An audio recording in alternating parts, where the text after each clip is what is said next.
but it has so there has been an escalation where obviously the US wants a foothold, where there is no reason for the US to persuade the Sri Lankan government to sign the Access and Cross-Servicing Treaty which it has signed with Philippines to make up for the loss of the Subic Bay.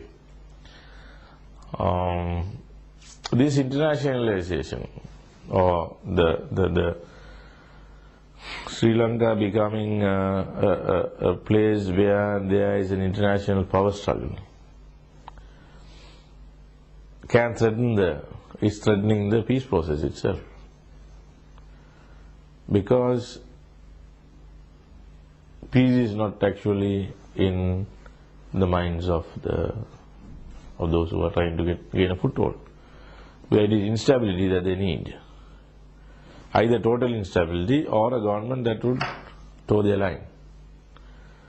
But here is a situation where India is also trying to prevent this. So what we see today is kind of a cold war between India and the US-led coalition, basically US and the United Kingdom.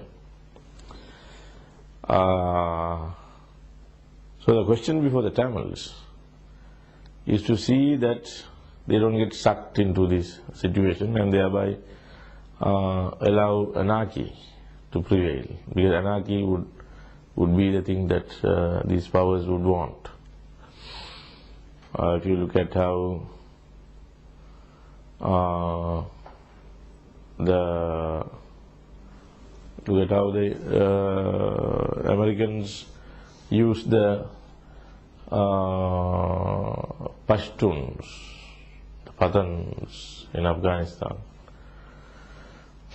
against the pro-Soviet regime.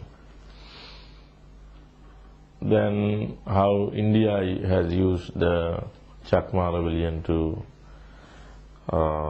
destabilize the southern parts of Bangladesh, or how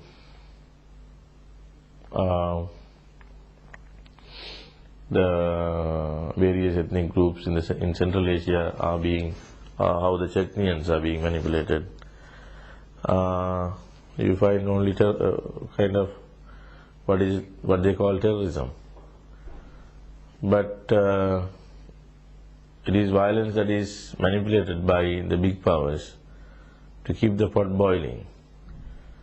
But end of the day, the people suffer. So the question before the Tamil people is to see that they steer clear of this while maintaining their advantage.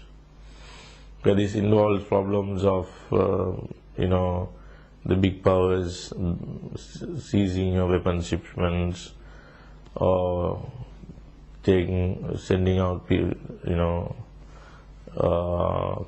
closing down your political offices. Or there are a lot of challenges, but the main thing is to see that you have a foothold in your own homeland, that you have internal mechanisms whereby you prevent the whole society from collapsing, build very strong basis for the society to prevent it from collapsing, and also see that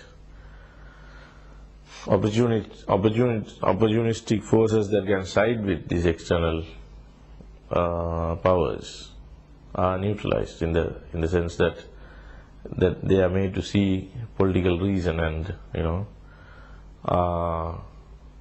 become part of the nationalist cause. So there is an important need for the Sri Lankan Tamil movement to save itself or protect itself from the kind of international strategic maneuvering that is taking place now in that part of the Indian Ocean.